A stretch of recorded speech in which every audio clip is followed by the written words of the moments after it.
और अब कसम संविधान की जी न्यूज पर यह वक्त है बड़े मुद्दों पर बड़ी बहस का, और मैं हूं दीपक चौरसिया। इस वक्त की बड़ी बहस एक बार फिर पाकिस्तान पर, इस बड़ी खबर के साथ कि इमरान खान को पाकिस्तान सुप्रीम कोर्ट से रिहाई मिल गई है। अब से थोड़ी देर पहले सुप्रीम कोर्ट ने इमरान खान को रिहा कर दिया। कोर्ट ने इमरान की गिरफ्तारी के तरीके को गैरकानूनी बताते हुए यह आदेश जारी किया। 1 घंटे के नोटिस पर भ्रष्टाचार पर लगाम कसने के लिए बनाई गई संस्था इन्हें भी इमरान को लेकर सुप्रीम कोर्ट पहुंची, जहां 3 जजों की बेंच ने रिहाई का आदेश जारी किया। लेकिन इमरान को रिहाई मिली है, राहत नहीं, क्योंकि कल सुबह 11 बजे उन्हें इस्लामाबाद हाई कोर्ट में पेश होने का आदेश भी सुप्रीम कोर्ट ने दिया है। तब तक इमरान खान इस्लामाबाद के पुलिस लाइन गेस्ट हाउस में रहेंगे, घर के लोगों से भी मिल सकेंगे। इमरान खान गेस्ट हाउस पहुंच चुके हैं। सुप्रीम कोर्ट ने 3 दिन से हो रही हिंसा पर भी नोटिस लिया है। इमरान से पूछा कि क्या उन्हें इस हिंसा पर अफसोस है। इमरान ने कहा वो कैद में थे, इसीलिए उन्हें पता नहीं कि बाहर क्या क्या हुआ है।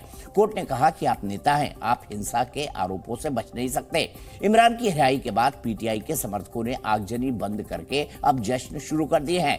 पार्टी ने कई शहरों में विरोध प्रदर्शन रोक दिए हैं। लेकिन जैसा कि हमने पहले कहा कि इमरान को रिहाई मिली है, राहत नहीं। आगे क्या होगा ये देखना अभी बाकी है।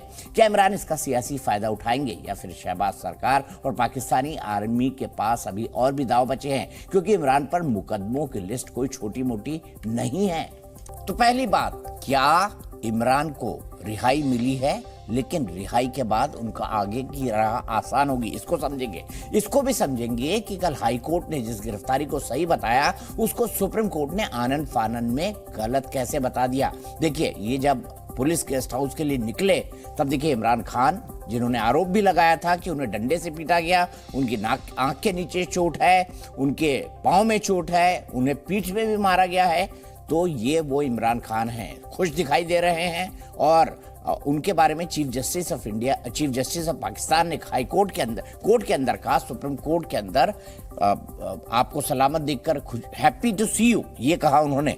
और इमरान खान ने यह कहा कि वो चुनाव चाहते हैं। अब चुनाव को लेकर क्या दुविधा है, क्योंकि कोर्ट में सरकार कह चुकी है चुनाव हम नहीं करा सकते, हमारे पास पैसे ही नहीं है, हमारे पास संसाधन ही नहीं है। इमरान खान चाहते हैं, उन्हें लगता है उनकी लोकप्रियता अपार है, इसलिए चुनाव हो जाए। पाकिस्तान में पहली बार ऐसा हुआ है कि पाकिस्तानी सेना के खिलाफ इतना उग्र प्रदर्शन हुआ है। हालांकि पाकिस्तानी सेना ने आज से चीजों को अपने हाथ में लेना शुरू किया, लेकिन उसी के बीच सुप्रीम कोर्ट आ गया और उन्होंने खिलखिलाने और मुस्कुराने की एक वजह दे दी। इमरान खान को खिलखिलाते और मुस्कुराते हुए दिख रहे हैं। हाल ही में हमने देखा किस तरह से व्हील चेयर के अंदर जाया करते थे कोर्ट्स के अंदर, लेकिन इस बार उनकी बॉडी लैंग्वेज आज जब वो आए बिल्कुल डिफरेंट थी। उनको पता था 1 घंटे के नोटिस पर एनएबी से उनको बुलवाया गया है सुप्रीम कोर्ट में। अब सवाल ये उठता है कि क्या पाकिस्तान में सुप्रीम कोर्ट भी पार्टी बन गई है, क्योंकि वहां पर मरियम नवाज ये आरोप लगा रही है चीफ जस्टिस पर कि उन्होंने ये कहा है वहां पर, और मरियम औरंगजेब जो इंफॉर्मेशन मिनिस्टर है, उन्होंने भी कहा है कि हमें इमरान के तरफ वाले जज नहीं चाहिए, हमें इंडिपेंडेंट जज चाहिए। अब क्या फौज भी इमरान के लिए बच चुकी है? दूसरा, क्या देश के अंदर एक बड़ा तबका ऐसा है जो इमरान के कहनों पर सड़कों पर निकलकर आगजनी कर देगा? यहां तक कि कमांडर का हाउस लाहौर में जला दिया जाएगा और मियांवाली एयरपोर्ट के ऊपर एक मॉडल प्लेन भी जला दिया जाएगा। तमाम सवालों को समझेंगे। मेरे साथ कई सारे खास मेहमान हैं। मेरे साथ मेजर जनरल रिटायर्ड संजय मैसन साहब हैं, जाने माने डिफेंस एक्सपर्ट हैं भारत के। आरतू टिक्कू जी हैं, पत्रकार हैं, कश्मीर से आती हैं, और साथ ही साथ कई इंटरनेशनल ऑर्गेनाइजेशंस के लिए भी उन्होंने काम किया है। आरजू काजमी हैं, वरिष्ठ पत्रकार हैं पाकिस्तान की। मेरे साथ इरशाद अहमद खान साहब हैं, लीडर है पाकिस्तान मुस्लिम लीग नवाज शरीफ के। मेरे साथ थोड़ी ही देर में आरिफ रिंद और हिना चौधरी जी जुड़ेंगे। आरिफ पीटीआई के लीडर हैं, हिना चौधरी जी पाकिस्तान के पत्रकार हैं, और फिलहाल उज़मा करदार जी मेरे साथ जुड़ी हुई है, जो वहां की एक पॉलिटिकल एनालिस्ट है। उज़मा साहब, इसको क्या समझा जाए? अब क्या जुडिशरी भी 2 भागों में बढ़ गई है?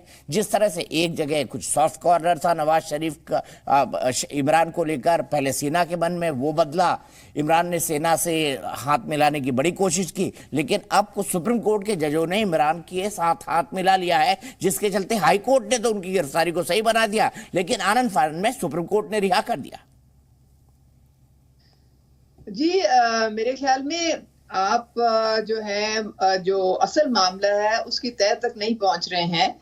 ये सुप्रीम कोर्ट ने कोई इनको रिहा नहीं किया है। उन्होंने सिर्फ ये कहा है कि जो आपको तरीका जो था आपको अरेस्ट करने का, यानी कि इस्लामाबाद हाई कोर्ट के अहाते में, वो गलत है।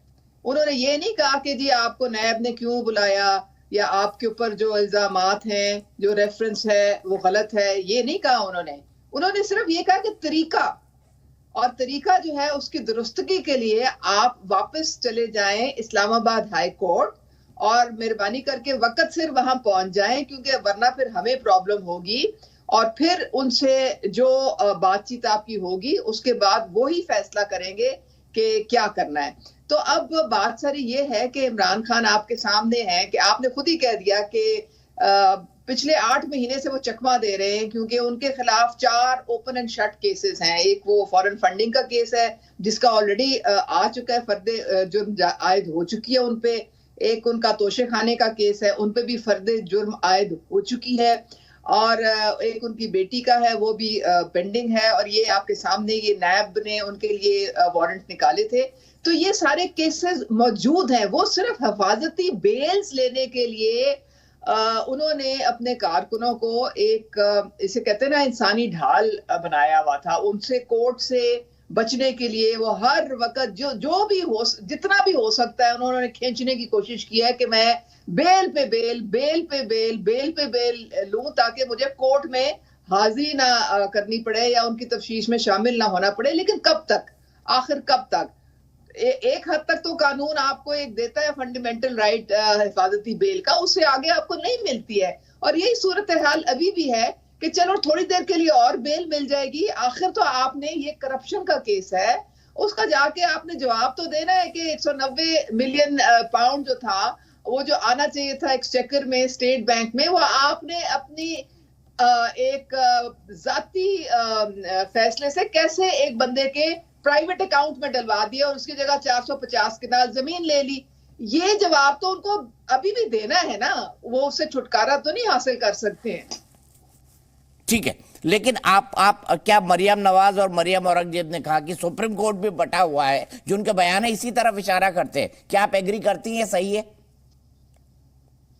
देखिए, हमारे जितने भी मुअज़्ज़ज़ जजेस हैं सुप्रीम कोर्ट के, गालिबन मेरे ख्याल में 13 के करीब हैं, हमारे लिए सब बराबर हैं। हम सब की इज्जत करते हैं। और कुछ ऐसे पीछे डिसीजंस, पॉलिटिकल डिसीजंस दिए गए हैं सुप्रीम कोर्ट में, जिनसे अपनी जुडिशरी भी, उनके अपने कुछ जजेस हैं, वो नहीं एग्री करते। वो स्प्लिट डिसीजंस आए हैं, 3-4 के हवाले से वो आए हैं। तो वो इसलिए हम लोगों का भी मुतालबा था और उनका भी मुतालबा था कि एक फुल बेंच बनाया जाए, फुल बेंच में, ताकि एक प्रॉपर तरीके से पता चले कि इस मामले का सही फैसला क्या हो सकता है, ताकि सारे लोग जो है उसे सेटिस्फाई हों। तो मेरे ख्याल में ये कोई इसमें कोई अचंभे वाली बात नहीं है, कोई इतनी सरप्राइजिंग बात नहीं है। हर जज जो है वो, उनकी अपनी एक राय भी है और उनका हक भी है कि वो अपनी राय का इजहार भी करें। और एक ये भी हक है उनका कि अपने बेटी को, अपने सास को या अपनी माँ को या अपने परिवार वालों को पीटीआई के बड़े बड़े नेता बनाए। उज़्मा करदार जी, क्या ये भी हक है? जी देखें, ये तो बिल्कुल हक नहीं है। और इंसाफ के मेरे ख्याल में तराजू को जब तक आप सही तरह से नहीं उसको पलड़े को आप लेके चलेंगे, तो ये बहुत नाइंसाफी होगी। बहुत सारी ऑडियो लीक्स आई हैं जिसमें हमारे कुछ जज ऐसे हैं जिनके सास, जिनके अपनी फैमिली मेंबर्स के साथ गुफ्तगू जो है वो पब्लिक हुई है, और उससे हमें साफ पता लग रहा है कि ये इनकी फैमिलीज जो हैं, ये जाके इमरान खान के जलसे भी अटेंड करते हैं और ये जोर जबरदस्ती भी करते हैं अपने उन्हीं जजेस पे कि आपने इमरान के फेवर में फैसले देने हैं।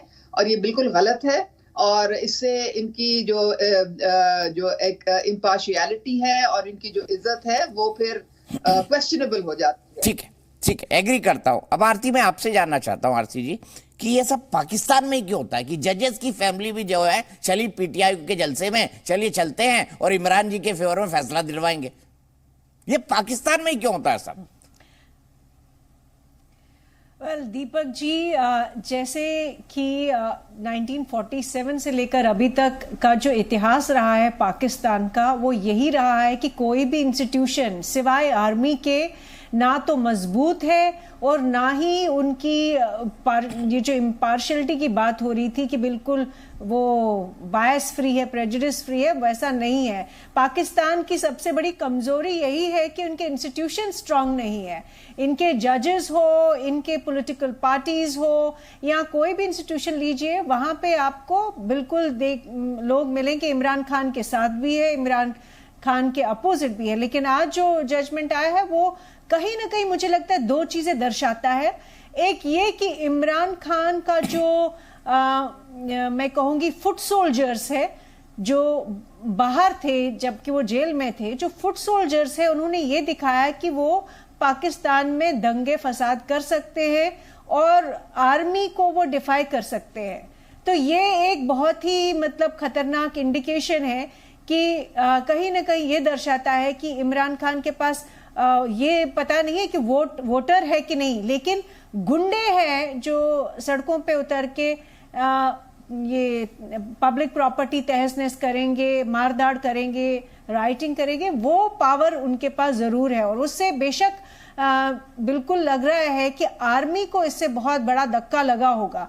और दूसरा जो इंडिकेशन ये है कि जुडिशरी भी कहीं ना कहीं डर गई कि ये जो माहौल हम पिछले 2-3 दिन से देख रहे हैं पाकिस्तान में, वो दिखा रहा है कि उनके हाथ में भी बहुत ज्यादा कंट्रोल नहीं है। तीसरी बात मैं ये कहूंगी कि ये इमरान खान ने जब इनफैक्ट कुछ दिन पहले भी मैंने कहा था कि इमरान खान के पास एक सुनहरी मौका है कि अपने आप को शहीद प्रोजेक्ट करे, और वो मौका उनको मिल गया। वो मौका उन्होंने दिखा दिया। पूरी जो उनके जितने भी गुंडे और जितने भी मॉब राइटिंग जो कर रहे थे, उन्होंने वो दिखा दिया कि वो इमरान खान को शहीद मानते हैं और आर्मी के खिलाफ वो निकल आए। मुझे लगता है कि आने वाले दिनों में मुझे कहीं ना कहीं ये लगता है कि आर्मी इस सेटबैक को आसानी से नहीं लेगी। वो भी अपने कैलकुलेशंस करेंगे कि उनको कहाँ तक उन लोगों ने इमरान खान को जो छूट थी पहले सपोर्ट किया। इमरान खान इनफैक्ट पाकिस्तान आर्मी की ही एक प्रोडक्ट है और उन्होंने ही उनको मतलब पॉलिटिक्स में भी एंट्री दी, प्राइम मिनिस्टर तक बनवा दिया। लेकिन कहीं ना कहीं वो शायद पछता रहे होंगे कि इमरान खान अपने जूतों से के साइज से बहुत बड़े हो गए और उन्होंने अपने जो गुंडा पावर जो है वो दिखा दिया सड़कों पे। लेकिन मुझे साथ ही साथ ये भी लगता है कि सुप्रीम कोर्ट भी कहीं ना कहीं मुझे नहीं लगता है कि इमरान खान डायरेक्टली वो इमरान खान के डायरेक्टली वो सपोर्ट में होंगे। वो जरूर आर्मी से भी उन्होंने कहीं ना कहीं कंसल्टेशन की होगी कि क्या सिचुएशन है और इसको कैसे अभी एक पॉज देते इस सारे सिनेरियो को, क्योंकि सारी दुनिया में मजाक उड़ रहा है। आप देखिए अमेरिका से लेकर यूरोप तक, यूरोप से लेकर इंडिया तक सब लोगों ने अपनी ये ओपिनियन दी हुई है कि पाकिस्तान में जो हो रहा है इससे काफी खतरनाक सिचुएशन बन गई है पूरे सब कॉन्टिनेंट में। तो मुझे लगता है कि आर्मी ने एक बहुत कैलकुलेटेड रिस्क लिया है, एक छोटी सी इनफैक्ट उनको ये दी है, राहत दी है, लेकिन ये गेम यहाँ खत्म नहीं हुई है मुझे जो लग रहा है। समझ गया मैं आपकी बिल्कुल बात समझ गया। आरती जी आपने बिल्कुल सही विश्लेषण किया है वहां की सिचुएशन का। और इसी सवाल को आगे लेके मैं आरजू के पास जाना चाहता हूं। आरजू अपनी साफगोई के लिए जान जाती है। आरजू मुझे बताइए कि क्या पाकिस्तानी आर्मी इतनी जल्दी हार मान लेगी और क्या वाकई इमरान खान को लेकर पाकिस्तानी आर्मी अब दो धड़ों में बट गई है जैसे जुडिशरी बटी है? लगता तो यही है कि इमरान खान अगर कुछ कर पाए हैं तो वो यही कि उन्होंने एस्टेब्लिशमेंट में जो है वो दो ग्रुप बना दिए हैं। एक इमरान खान को सपोर्ट कर रहा है और एक इमरान खान को सपोर्ट नहीं कर रहा। जैसे कि आरती कह रही थी, बिल्कुल ठीक कह रही थी, इमरान खान जो है वो खुद भी एस्टेब्लिशमेंट की ही प्रोडक्ट है। स्टैब्लिशमेंट ने ही उनको बनाया, सालों सिखाया, फिर प्राइम मिनिस्टर बनाया और फिर हटा दिया। लेकिन यहाँ पर हुआ ये कि हर बार हर प्राइम मिनिस्टर को हटाया जाता है और लाया भी जाता है और स्टैब्लिशमेंट और फौज ही लाती है, लेकिन इमरान खान थोड़ा जिद्दी साबित हुए और वो हटने को तैयार नहीं है। यही वजह लगती है कि जिसकी वजह से आप ये क्लैश देख रहे हैं। लेकिन इसमें कहीं भी इमरान खान ने ना तो किसी किस्म की करप्शन का नाम लिया है, ना किसी किस्म की और बात की है कि कश्मीर का चूरन या मुल्क को नुकसान या आर्मी के कह लीजिए कि बिजनेसेस की बात हो या कोई बात थी। वो सिर्फ ये कह रहे हैं कि जी मुझे वापस ले आओ तो तुम सब बिल्कुल ठीक हो, और अगर मुझे नहीं लेके आए वापस एज अ प्राइम मिनिस्टर तो फिर मैं बार बार नाम लूंगा लोगों के और कहूंगा कि ये लोग सही नहीं है। लेकिन इमरान खान जिस वक्त प्राइम मिनिस्टर थे उस वक्त इमरान खान ने एक लफ्ज नहीं कहा। इमरान खान एक्सटेंशन पे एक्सटेंशन देते रहे आर्मी चीफ को भी, और वो उसके बाद भी तैयार थे।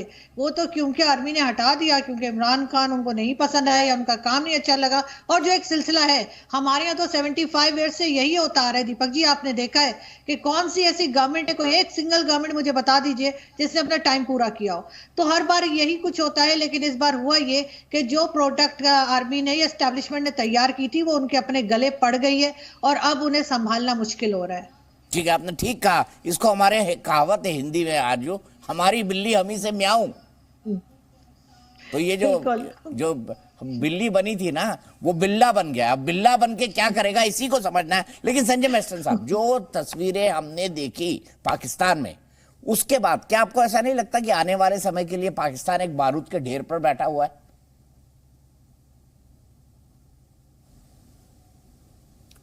दीपक, बिल्कुल पाकिस्तान एक बारूद के ढेर में बैठा है, कोई शक नहीं है। और आपने अभी तक जितना भी डिस्कशन हुआ है पाकिस्तान सेना के ऊपर भी बात हुई है कि यही सेना ने इमरान खान को लॉन्च किया, प्राइम मिनिस्टर बनाया, और वही इमरान खान सेना के खिलाफ हो गए। देखिए, इसको समझना बहुत ज़रूरी है। इमरान खान ने, ये मेरे ख्याल पहले प्राइम मिनिस्टर हैं जिसने ISI को और पाकिस्तान आर्मी को हेड ऑन पंगा लिया, जिसको क्लैश बोलूँगा। उन्होंने क्या किया, सबसे पहले जब वो बन गए थे पाकिस्तान के प्राइम मिनिस्टर तो उनको पता था सबसे पावरफुल एजेंसी ISI है पाकिस्तान की, और ISI से वो कुछ भी काम करवा सकते हैं। इसीलिए उस समय जनरल मुनीर को जनरल बाजवा बनाना चाहते थे DG ISI। उन्होंने वो फाइल के ऊपर 2 या 3 महीने तक डिले किया और काफ़ी देरी के बाद उन्होंने इनका अपॉइंटमेंट मंजूर कर दिया था। जनरल मुनीर जो आज की तारीख में आर्मी चीफ हैं, लेकिन वो उनको चाहते नहीं थे। वो चाहते थे अपने जनरल फैज अहमद को लेके आए, और पहली बार हुआ है ISI DG ISI चीफ का जो टेन्योर होता है वो पूरा 3 साल होता है। लेकिन जनरल मुनीर जो DG ISI को अपॉइंट किया था जनरल बाजवा ने, उनको ये इमरान खान ने ठीक 8 महीने के अंदर निकाल के और वहां से गुजरांवाला कोर का कोर कमांडर भेज दिया, और उन्होंने जनरल फैज अहमद को वहां पर DG ISI बना दिया, जो उनके साथ बहुत क्लोज थे। और यही फैज अहमद है जो अफगानिस्तान में भी तालिबान को जाके मिला था, आपको पता है। तो उन्होंने ये सबसे पहली टक्कर ली, और वही जनरल मुनीर आज पाकिस्तान आर्मी के चीफ हैं, और उनको बनाने का हाथ जनरल शहबाज शरीफ का है। तो उनको पता था जिसको उन्होंने निकाला है अब उसको वो यूज कर सकते हैं एज दी आर्मी चीफ। जहां तक जनरल फैज अहमद है, उसको फिर बाद में DG ISI निकाल के जनरल अंजुम को लेके आए जनरल बाजवा, उस पर भी आपको पता है। और उस वहां से तो टोटल खटास हो गई थी रिश्तेदारी में बिटवीन इमरान खान और पाकिस्तान आर्मी के बरखिलाफ। तो ये एक हेड ऑन क्लैश हो गया था, और वही हेड ऑन क्लैश में अभी ये शहबाज शरीफ इसका फायदा उठा रहे हैं। कैसे? वो जनरल मुनीर को इस्तेमाल कर रहे हैं, और नेशनल अकाउंटेबिलिटी ब्यूरो, उसको भी अगर आप देखा जाए उसका जो चीफ है वो लेफ्टिनेंट जनरल नासिर अहमद है, जो हाल ही में 4 मार्च इसी साल को NAB का चीफ बनाया हुआ है। तो general Munir, general Nasir Ahmed NAB chief, और शहबाज शरीफ, इन 3 ने ये मौका देख के, क्योंकि उनको ये भी पता था इलेक्शंस होने हैं, ये इमरान खान की पॉपुलैरिटी बहुत हाई हो चुकी है, तो उन्होंने ये एक मास्टर स्ट्रोक चला करप्शन वाला। मैं मानता हूं कि ये करप्शन चार्जेस बिल्कुल सही होंगे, लेकिन जो उन्होंने शायद एक टैक्टिकल एरर किया है, जो उनको रेंजर्स भेज के उठवा लिया कोर्ट के प्रेमिसेस से, वो पाकिस्तान आर्मी के खिलाफ वो लोगों का गुस्सा निकला है। और वो पाकिस्तान आर्मी को पहली बार शायद हिस्ट्री में हुआ है कि लोग जाके पाकिस्तान आर्मी के कोर कमांडर के घर घुस गए हैं, एयर बेस पे घुस गए हैं, GHQ में घुस गए हैं, और वहां की जो सेना थी, जो एंट्री एग्जिट रोड्स होते हैं कैंटोनमेंट्स में, और जो कोर कमांडर की गार्ड है, मेरे को हैरानी है वहां की जो गार्ड थी उन्होंने इनके ऊपर कैसे रोक नहीं लगाई। तो ये एक अभी बहुत बड़ी समस्या खड़ी हो गई है पाकिस्तान आर्मी के अंदर, और अभी पाकिस्तान आर्मी खुद डिवाइडेड है, क्योंकि जनरल मुनीर ने ये जो कदम लिया, और मैंने बताया उन्होंने ये कदम क्यों लिया था, उन्होंने तो अपना बदला ले लिया, क्योंकि उनको 8 महीने के टेन्योर के बाद DGISI से निकाल दिया था और आज वही चीफ बन चुके हैं, तो उनके लिए तो अच्छा मौका था। लेकिन कुछ कोर कमांडर्स उनके इसके खिलाफ थे, ये जो उन्होंने कार्रवाई की है, क्योंकि इसके कॉन्सिक्वेंसेज आज पाकिस्तान आर्मी भुगत रही है, और पाकिस्तान आर्मी के लिए अपने ही देश के लोगों के सामने बहुत बड़ी इंसल्ट हो चुकी है कि कोर कमांडर GHQ, जहां पर हुक्म मिलते हैं, ISI headquarters, ranger headquarters, air base headquarters, सब जगह हमले हुए हैं। तो ये तो एक बहुत इंसल्टिंग चीज हो गई है। जहां तक अभी इमरान खान का सवाल है, देखिए उनको ये आड़े हाथ तो लेंगे, इनके पास जो NAB ने करप्शन चार्जेस बनाए हैं, और जिस प्रकार पाकिस्तानी पैनलिस्ट ने बोला, खासकर अल कदर केस है और तोशा खाना केस है और उनकी डॉटर के खिलाफ है, वो एक सबूत का वो बनेंगे। लेकिन अगर हाईकोर्ट भी इनके खिलाफ कोई सख्त कार्रवाई लेती है, तो आज पाकिस्तान में इमरान खान की ताकत है वहां की जनता, तो जनता फिर वो सड़कों पे आ जाएगी। तो ये बड़ा अभी catch-22 सिचुएशन है, तो सिचुएशन कैसे अभी उभर के आएगी ये प्रिडिक्ट करना बहुत मुश्किल है। और ये भी देखना है कि अभी पाकिस्तान आर्मी ज्यादा रोल नहीं लेना चाहेगी, क्योंकि IMF का भी बेल आउट उनके ऊपर डिपेंडेंट है। अगर इंस्टेबिलिटी रहेगी तो IMF कोई उनको बेल आउट नहीं देगा। तो सिचुएशन क्रिटिकल है पाकिस्तान आर्मी के लिए और पाकिस्तान एज अ कंट्री के लिए। हमारा एक बड़ा पॉलिटिकल स्ट्रॉन्ग स्टेटमेंट था, he is not the face but the mask. तो डेमोक्रेसी जो है पाकिस्तान के लिए, it's not the face but it's the mask. ये पाकिस्तान का मुख नहीं, मुखौटा है। इसीलिए मैं हिना, मैं आपसे ही जानना चाहता हूं, मरियम नवाज का एक स्टेटमेंट है, पूरा उर्दू में है, मैंने ट्रांसलेट कराया है। चीफ जस्टिस आज देश के खजाने को 60 अरब का नुकसान पहुंचाने वालों से मिलकर खुश थे। दूसरा, चीफ जस्टिस उससे भी ज्यादा उस अपराधी इमरान, ब्रैकेट में इमरान खान से मिलकर खुश हुए। अहम और संवेदनशील संस्थानों पर हमले के लिए चीफ जस्टिस सबसे ज्यादा जिम्मेदार हैं। उसके बाद चीफ जस्टिस एक ऐसे दंगाई की ढाल बने हुए हैं जो पाकिस्तान में आग लगा रहा है। मैं ट्वीट भी दिखा रहा हूं, आपके चीफ जस्टिस का पद छोड़कर आपकी सास की तरह PTI से जुड़ जाएं। यानी चीफ जस्टिस की जो सास है वो PTI की एक नेता है। अब मुझे समझाइए ना, ये सब पाकिस्तान में क्यों होता है?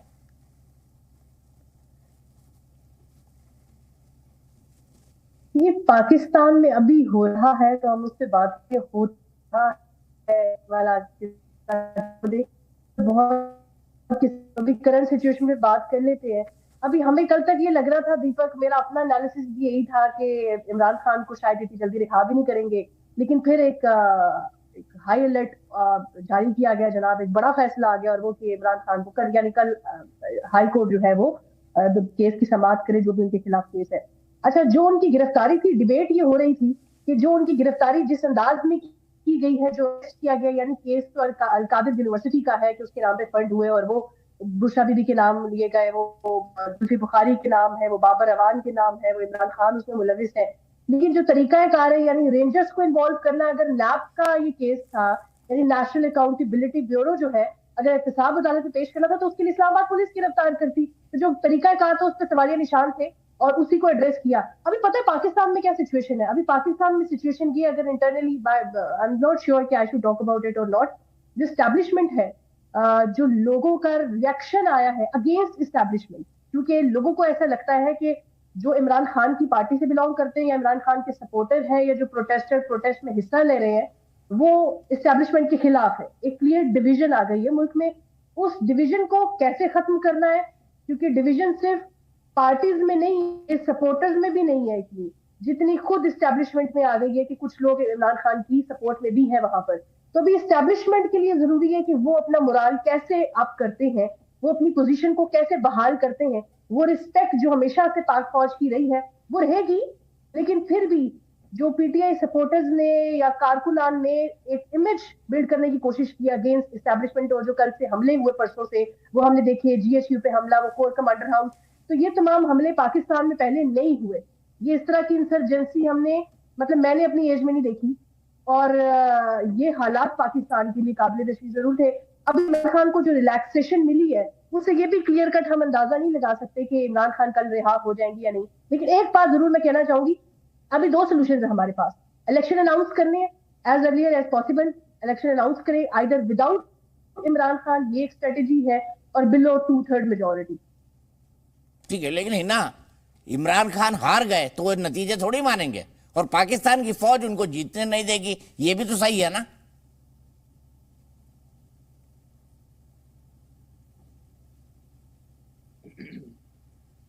नहीं, बात ये है अभी कि जब इलेक्शन होते हैं, अब इलेक्शन होने क्यों नहीं दिए जा रहे थे?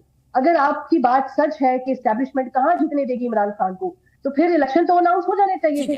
तो पाकिस्तान में कल इमरान गिरफ्तार किए गए, जिस नाटकीय अंदाज में गिरफ्तार 2 दिन पहले गिरफ्तार किए गए, जिस नाटकीय अंदाज में गिरफ्तार किया गया, उसी नाटकीय अंदाज में एससी ने उनको फिलहाल के लिए छोड़ दिया है। कल 11 बजे इस्लामाबाद हाई कोर्ट में फिर पेश होना है, आगे की कार्रवाई वहां से शुरू होगी। लेकिन 104 के आसपास केसेस इमरान खान के खिलाफ हैं, तो शाखाना में चार्जेस फ्रेम हो चुके हैं, बेटी के मामला चल रहा है, एनईबी ने बिल्कुल फुल प्रूफ केस बनाया है, जो इमरान खान के विरोधी है वो ये कह रहे हैं। लेकिन ऐसा पहली बार हुआ है जब आर्मी भी बटी हुई दिखाई दे रही है, वहां की कोर्ट्स भी बटी हुई दिखाई दे रही हैं, और पॉलिटिकल डिस्कोर्स तो हमेशा दो दलों का रहता है, वो भी दिखाई दे रहा है।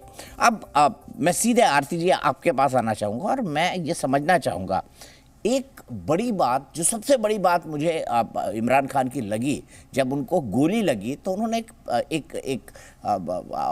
अपनी बात उन्होंने पाकिस्तान के तमाम न्यूज़ चैनल के थ्रू बताई, और कुछ जगह वो चली, कुछ जगह नहीं चली, लेकिन भारत में सब जगह चली। और उसमें इमरान ने बहुत ही सीरियस इल्ज़ाम लगाया, ये लगाया कि आर्मी ने मेरी कुछ प्राइवेट मूवमेंट्स की सीडी बना ली है। ये एक एक्स प्राइम मिनिस्टर बोल रहा है अपनी आर्मी के खिलाफ, और वो कह रहे हैं कि अगर मैंने इस्तीफा नहीं दिया तो जो है वो मेरे को ब्लैकमेल कर रहे हैं। तो ये कहाँ जा चुका है, इसको भी समझना पड़ेगा हमको। दीपक जी, आर्मी, पाकिस्तान आर्मी का क्या कहना, मतलब वो इतने डिल्यूशनल आर्मी है। हमेशा से मैं कहती आ रही हूँ कि पहले तो इनफैक्ट मैं नहीं कह रही हूँ, हुसैन हक्कानी ने एक बहुत फेमस स्टेटमेंट दिया कि पाकिस्तान एक्चुअली क्या है, एक आर्मी को एक कंट्री मिली है, और ये आर्मी जो है एक मर्सनरी आर्मी है, ये कहीं पे भी बिक सकती है, ये कहीं पे भी बिल्कुल अपने कभी यूएस को अपने आप को बेच देगी, कभी चाइना को, जो इन्होंने कश्मीर में किया, अफगानिस्तान में किया। मतलब पाकिस्तान आर्मी को अगर हम एक टेररिस्ट आर्मी कहे तो गलत नहीं होगा। अब इनका जो प्रॉब्लम है पाकिस्तान आर्मी के अंदर, क्या प्रॉब्लम है इसके अंदर, ये भी प्रॉब्लम है कि इन्होंने, सुनने में आया, इन्होंने बाजवा, जनरल बाजवा की कोई एक सीडी बनाई, और इनफैक्ट ये भी कहा जाता है कि वो एक ऐसी वीडियो क्लिप जो है शायद पिछले महीने सर्कुलेट भी हो रही थी। तो इमरान खान ने जो कहा है कि उनकी कोई ऐसी बनी होगी, तो कोई बहुत चौंकाने वाली बात नहीं है। ये पाकिस्तान आर्मी के अंदर ऐसे एलिमेंट्स है, और जनरल्स भी है, और नीचे तक भी आप देखेंगे इस तरह के लोग हैं कि पाकिस्तान आर्मी को यही नहीं मालूम कि वो किसके लिए काम कर रहे हैं, और उनके लिए मायने ही नहीं रखता है कि जो देश बना 1947 में, जिन्ना ने इतनी जान लगा दी, इतना खून खराबा हुआ, इतने लोग मारे गए, और उसके बाद पाकिस्तान आर्मी ने इस देश का क्या किया है पिछले 75 साल में, वो हमने कल देख लिया। अब ये आर्मी का प्रॉब्लम है कि इसके अंदर, जैसे इनफैक्ट हमारे पहले एक पैनलिस्ट बोल रहे थे, बहुत अच्छे से उन्होंने एक्सप्लेन किया कि डिविजन्स कैसे हुए हैं। अभी जो आसिम मुनीर है वो बिल्कुल एक दूसरे कैंप में है, उनसे पहले जो थे वो फैज जो थे वो बिल्कुल दूसरे कैंप में थे। ये factionalism with in Pakistan army नई बात नहीं है, ये हमेशा से होता आ रहा है। आपको याद होगा इनफैक्ट जितने भी कू हुए पाकिस्तान में, वो फैक्शनलिज्म उसमें बिल्कुल हमेशा एक परमानेंट फीचर रहा है। मुशर्रफ को बनाया नवाज शरीफ ने, और फिर बाद में मुशर्रफ ने नवाज शरीफ को निकाल दिया। तो ये पाकिस्तान आर्मी का ऐसा हाल है कि मुझे कभी कभार मतलब ये हैरानी होती है कि पूरी दुनिया वेस्ट में जो इस टाइम पे बहुत बड़े लेवल में यूक्रेन में एंगेज्ड है, सैंक्शंस लगा दिए उन्होंने रशिया पे, और कोई भी कंट्री जो रशिया के साथ ट्रेड कर रही है, लेकिन पाकिस्तान ने जो दुनिया में तशद्दुद किया पिछले 75 साल में, सबसे ज्यादा तशद्दुद वो अपने लोगों के साथ ही कर रहे हैं आज की डेट में। बेशक हम लोगों का, कश्मीरी हिंदुओं का नरसंहार करवाया कश्मीर में, अफगानिस्तान में लोग मरवा दिए, इतने ज्यादा लोग मरवा दिए, सिंध में मरवाते हैं, बलूचिस्तान में मरवाते हैं, खैबर पख्तूनख्वा में मरवाते हैं। सबसे ज्यादा नुकसान इन्होंने अपने आप का किया, अपने देश का किया। इनके बच्चे, हो सकता है, मैं भी यूएस में थी और इनके जनरल्स के बच्चे मेरे साथ पढ़ते थे, तो इनके बच्चे जो है, इनके जो फैमिलीज और फ्रेंड्स है, सब ने 2-2, 3-3 पासपोर्ट्स रखे हुए हैं, वो सब सेटल्ड है बाहर। और इन्होंने जो इनका एक ही वन सिंगल अल्टीमेट ऑब्जेक्टिव है कि अपने आप को सरवाइव कर रखना है, अपने आप को जिंदा रखना है। और वो इंडिया हेट्रेड में इन्होंने तबाही मचा दी, इस्लाम के नाम पे तबाही मचा दी, इस्लाम के नाम पे इन्होंने पूरा पाकिस्तान को एपिसेंटर बना दिया आतंक का। तो ये आर्मी, आप सोचे कि इनका क्या थॉट प्रोसेस है। इनके ऊपर क्रिस्टीन फेयर ने बहुत एक अच्छी किताब लिखी थी और पूरा खुलासा कर दिया था कि पाकिस्तान आर्मी की क्या क्या कमजोरियां है। सेक्स इनकी बहुत बड़ी एक कमजोरी है, वो भी उस पर उन्होंने काफी कुछ लिखा है। तो ये आर्मी, ये किसी एंगल से आर्मी कहलाने लायक नहीं है। जो अपने गरीब लोगों का नहीं सोच सकती है, जो अपनी आवाम का नहीं सोच सकती है, जो अपने देश, जो 1947 में इतने लोग मारे गए, मतलब हजारों लाखों की तादाद में मारे। 71 में यही आर्मी ने बांग्लादेश में रेप किया, जेनोसाइड किया बांग्लादेशीज के साथ। तो किस नजरिए से हम इस आर्मी को रिस्पेक्ट दे सकते हैं या इस आर्मी के बारे में बोल सकते हैं कि बहुत बड़ी प्रोफेशनल आर्मी है। और ये जो ये अच्छी हरकतें ये करते हैं, सेक्स वीडियोस ये वगैरह, ये सब इनके यहाँ होता है, क्योंकि ये इट्स नॉट अ प्रोफेशनल। मैं अभी तक इरशाद साहब के पास नहीं गया, इरशाद साहब के पास चलता हूँ।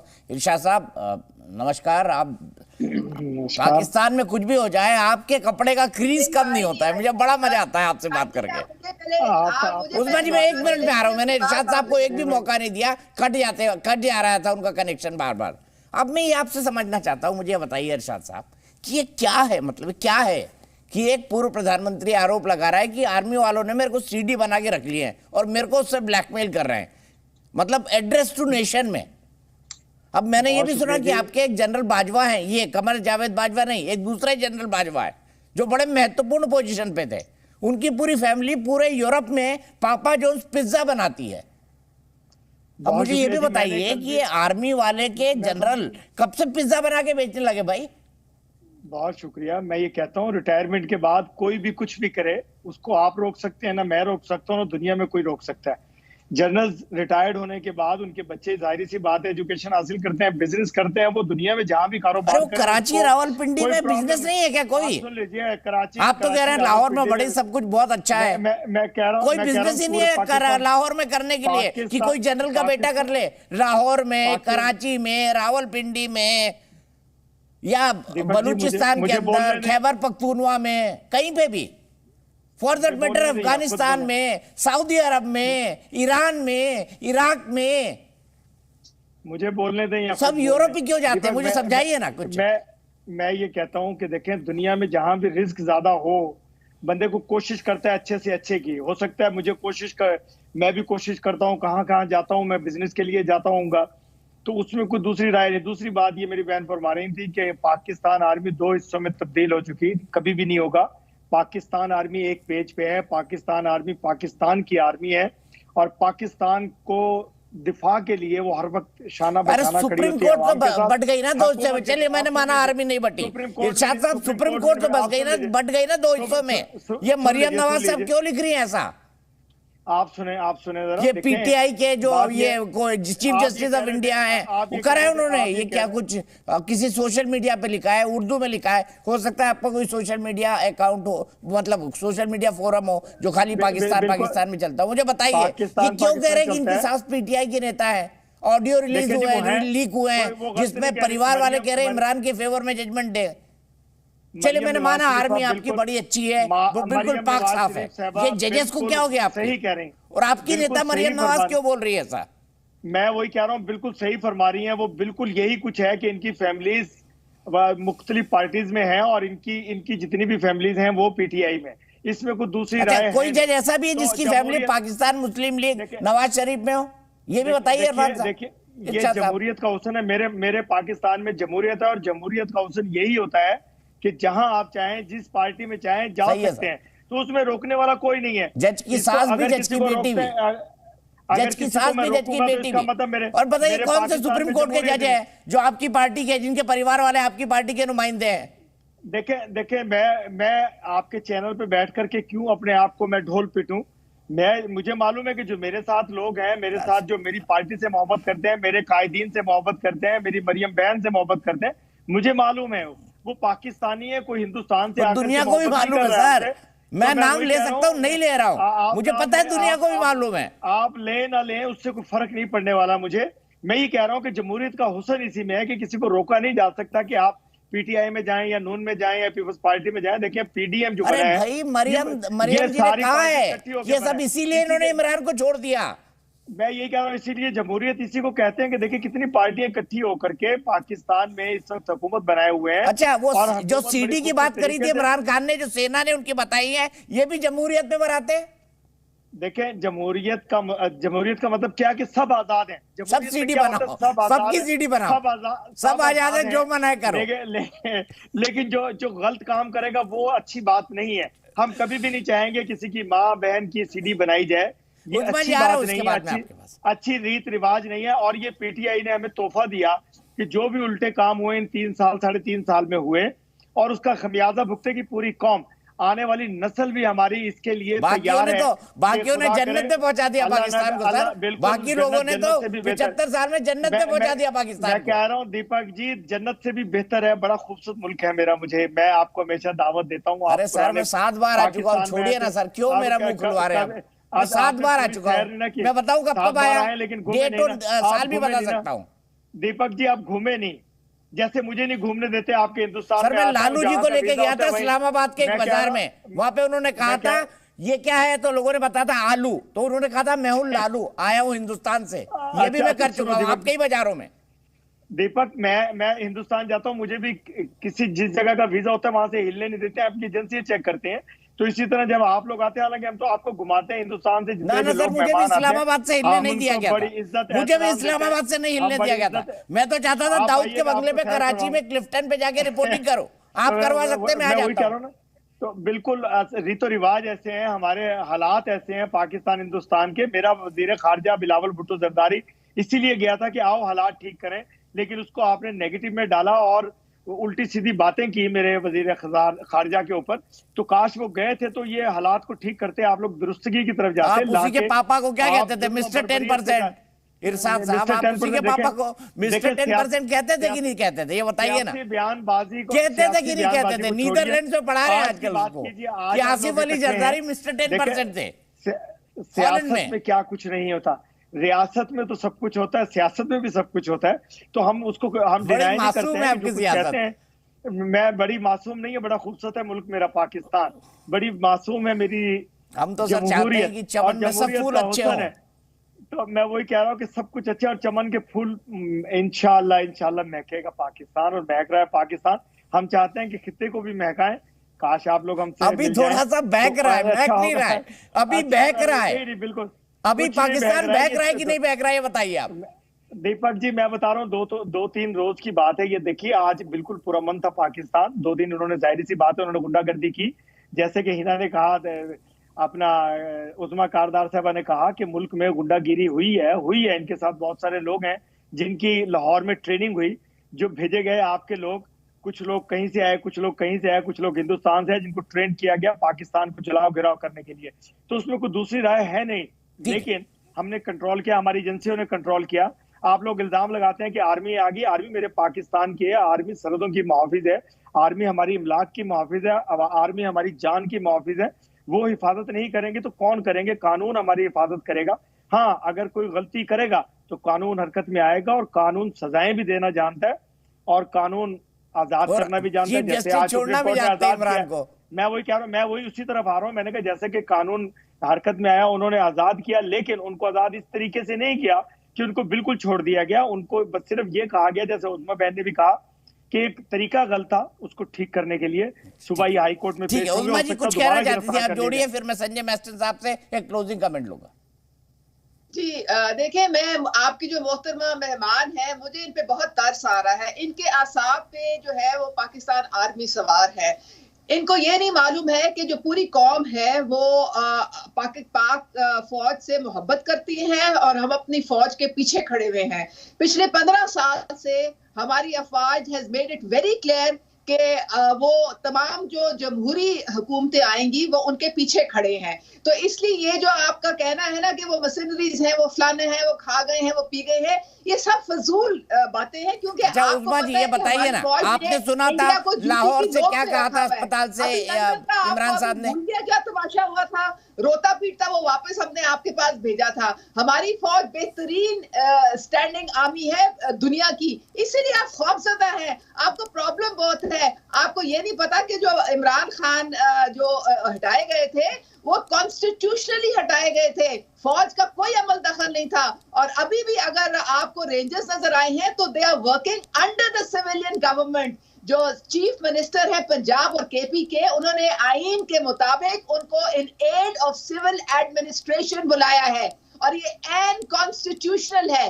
Army has got no role to play in this and neither are they playing any role. लेकिन इमरान खान अच्छा उस्मा जी एक सवाल सुनिए ना मेरा प्लीज। उस्मा जी उन्होंने हरकत की, उस्मा जी एक मिनट, गैर जिम्मेदाराना एक सवाल सुनिए ना उस्मा जी। गुमराह किया, उनको फौज के खिलाफ उकसाया और वो फिर अपनी लीडरशिप के कहने से एक मंसूबे के तहत उन्होंने जाके अटैक किया हमारे कोर कमांडर हाउस पे और बाकी इंस्टॉलेशंस पे।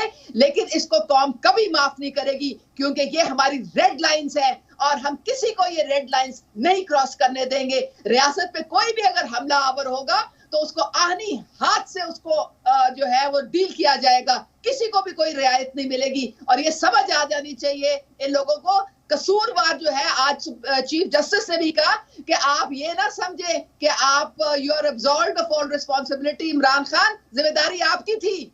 आपने क्यों अपने लोगों को इस तरह से डिवाइड किया, पोलराइज किया, उनके दिलों में नफरतें पैदा की? आप जो बात करते हैं जाहिर है वो आपके फॉलोअर्स उससे इफेक्टेड होते हैं। तो आप मेहरबानी करके इसको खत्म करें इस तमाशे को। तो ये बात अभी किस्सा खत्म नहीं हुआ, ये किस्सा आगे चलना है क्योंकि ओपन एंड शट केसेस हैं। इमरान खान भाग रहे हैं अदालतों से। पुलिस जितनी दफा उनके पास गई उनको अरेस्ट करने के लिए, उन्होंने इंसानी ढाल बनाई हुई थी, नो गो एरिया बनाया हुआ था जमान पाक को, वहां से पेट्रोल बम उनके ऊपर फेंकते थे।